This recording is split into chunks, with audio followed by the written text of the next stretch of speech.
اوپر غسل واجب کر لیا تو اس سے روزہ ٹوٹے گا یا نہیں ٹوٹے گا، اور ٹوٹے گا تو کفارہ لازم ہوگا یا نہیں ہوگا؟ دیکھیں یاد رکھیں کہ کسی نے اگر غسل خود پر جان بوجھ کے واجب کر لیا تو اس سے روزہ ٹوٹ جائے گا۔ نبی کریم صلی اللہ علیہ وسلم کے پاس ایک اعرابی حاضر ہوئے، یا رسول اللہ میں ہلاک ہو گیا۔ سرکار نے فرمایا کیا ہوا؟ رمضان کے دن تھے، کہنے لگے کہ میں حالت روزہ میں تھا، میری زوجہ بھی حالت روزہ میں تھی، اور مجھ سے غلطی سرزد ہو گئی، یعنی ہم نے جسمانی تعلق قائم کر لیا۔ تو رحمت کونین صلی اللہ علیہ وسلم نے فرمایا کہ تمہارا روزہ ٹوٹ گیا، اب تم اس کا کفارہ ادا کرو۔ عرض کیا رسول اللہ کفارہ کیا ہے؟ فرمایا 60 روزے لگاتار رکھو۔ ان اعرابی نے عرض کیا رسول اللہ یہ روزوں کی وجہ سے ہی تو یہ مشکل آئی ہے، یعنی میں روزے میں صبر نہ کر سکا اور اس طرح ہو گیا، تو 60 روزہ صبر کیسے کر سکوں گا؟ تو سرکار نے شاید فرمایا تم 60 مسکینوں کو کھانا کھلا دو۔ عرض کیا رسول اللہ میں یہ بھی نہیں کر سکتا ہوں، میں غریب آدمی ہوں۔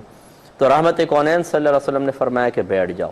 تھوڑی دیر بعد ایک کھجور کا ٹوکرا سرکار کے پاس آیا، تو سرکار نے فرمایا وہ شخص کہاں ہے؟ تو وہ کھڑے ہو گئے۔ سرکار نے فرمایا جاؤ اس ٹوکرے کی کھجوریں تقسیم کر دو، اللہ تعالیٰ اسی میں تمہارا کفارہ قبول کر لے گا۔ تو وہ اعرابی فوراً بولے یا رسول اللہ یقین کیجئے کہ پورے مدینے میں مجھ سے زیادہ ان کھجوروں کا مستحق کوئی بھی نہیں ہے۔ تو سرکار نے شاید فرمایا جاؤ تم کھاؤ، اپنے گھر والوں کو کھلاؤ، اللہ تعالیٰ اسی میں کفارہ پورا کر دے گا۔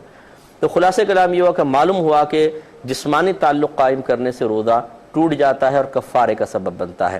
اس کو بنیاد بنا کر فقہا نے فرمایا کہ غسل واجب کرنے میں بھی چونکہ اسی طرح جسمانی تعلق والا معنی پایا جاتا ہے کہ اس سے بھی غسل واجب ہوتا ہے، اس سے بھی ہوتا ہے، تو وہ بھی روزہ ٹوٹنے کا سبب بنے گا، یہ بھی روزہ ٹوٹنے کا سبب بنے گا۔ لیکن فرق یہ ہے کہ جب جسمانی تعلق قائم ہوتا ہے تو اس میں جنایت یا جرم کامل ہوتا ہے، کہ جہاں مکمل لذت حاصل ہو، مکمل مزہ حاصل ہو، اس سے روزہ توڑا جائے تو وہاں کہتے ہیں جرم کامل ہے، جنایت کامل ہے، اس کا نتیجہ کفارہ ہے۔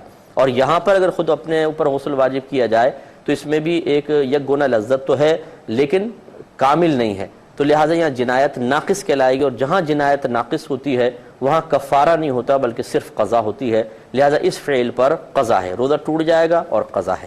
لیکن یاد رکھیں اگر کوئی اس کو عادت بنا لے کہ اس کے ذہن میں آ گیا کہ اچھا جی اچھا غسل واجب کر لوں گا تو زیادہ یہ ہے کہ بعد میں ایک روزہ رکھ لوں گا، کوئی بات نہیں، تو اب پہلی مرتبہ تو اس کو چھوٹ ملے گی، لیکن اگر اس نے دوبارہ ایسی حرکت کی تو اب یاد رکھیں کہ 2 حرکتیں مل کر اس کی جنایت کو ایک طرح سے کامل کر دیں گی، اور دوسری مرتبہ کرے گا تو اب اس کے اوپر کفارہ لازم ہوگا۔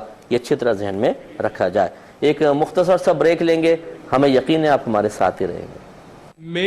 میرا دل مقام